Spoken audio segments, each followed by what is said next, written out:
اعوذ باللہ من الشیطان الرجیم بسم اللہ الرحمن الرحیم۔ مولا کائنات حضرت امیر المومنین علی ابن ابی طالب علیہ السلام کے مجموعہ کلام نہج البلاغہ کے پہلے باب کا خطبہ نمبر 158 اور اس کا پہلا حصہ۔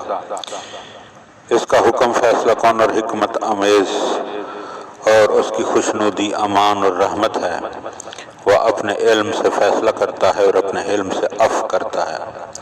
بار الہا تو جو کچھ دے کر لے لیتا ہے اور جو کچھ عطا کرتا ہے اور جن مردوں سے شفا دیتا ہے اور جن آزمائشوں میں ڈالتا ہے، سب پر تیرے لیے حمد و ثنا ہے۔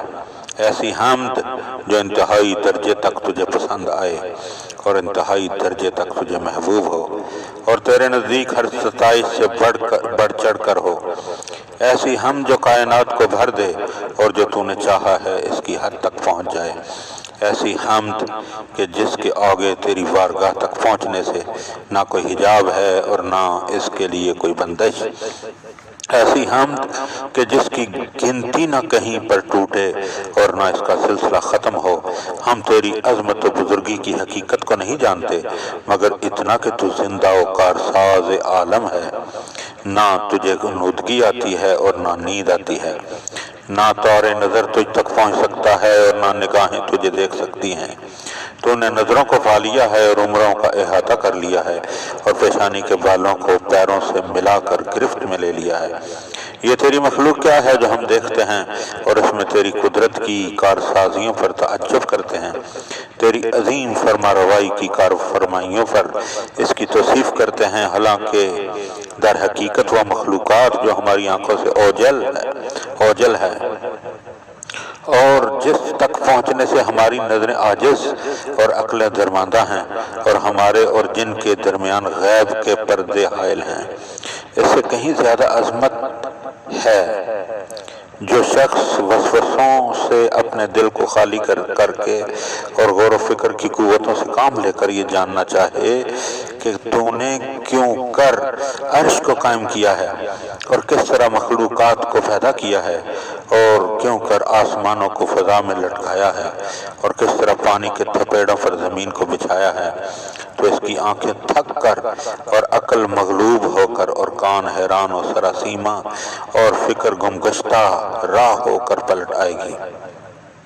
اس خطبے کا ایک جز وہ اپنے خیال میں اس کا دعویدار بنتا ہے کہ اس کا دامن امید اللہ سے وابستہ ہے۔ خدائے برتر کی قسم وہ جھوٹا ہے۔ اگر ایسا ہی ہے تو پھر کیوں اس کے اعمال میں اس امید کی جھلک نمایاں نہیں ہوتی، جبکہ ہر امیدوار کے کاموں میں امید کی پہچان ہو جایا کرتی ہے، سوائے اس امید کے کہ جو اللہ سے لگائی جائے کہ اس میں کھوٹ پایا جاتا ہے۔ اور ہر خوف و ہراس جو دوسروں سے ہو ایک مسلمہ حقیقت رکھتا ہے، مگر اللہ کا خوف غیر یقینی ہے۔ وہ اللہ سے بڑی چیزوں کا اور بندوں سے چھوٹی چیزوں کا امیدوار ہوتا ہے۔ پھر بھی جو عاجزی کا رویہ بندوں سے رکھتا ہے وہ رویہ اللہ سے نہیں برتتا، تو آخر کیا بات ہے کہ اللہ کے حق میں اتنا بھی نہیں کیا جاتا جتنا بندوں کے لیے کیا جاتا ہے۔ کیا تمہیں کبھی اس کا اندیشہ ہوا ہے کہ کہیں تم ان امیدوں کے دعووں میں جھوٹے تو نہیں، یا یہ کہ تم اسے محل امید ہی نہیں سمجھتے؟ یوں ہی انسان اگر اس کے بندوں میں سے کسی بندے سے ڈرتا ہے تو جو خوف کی صورت میں اس کے لیے اختیار کرتا ہے، اللہ کے لیے ویسی صورت اختیار نہیں کرتا۔ انسانوں کا خوف تو اس نے نقد کی صورت میں رکھا ہے اور اللہ کا ڈر صرف ٹال مٹول اور غلط سلط وعدے۔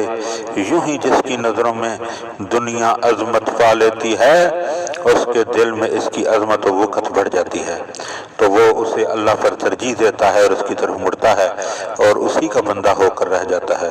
تمہارے لیے رسول صلی اللہ علیہ وآلہ وسلم کا قول و عمل پیروی کے لیے کافی ہے، اور ان کی ذات دنیا کے عیب و نقص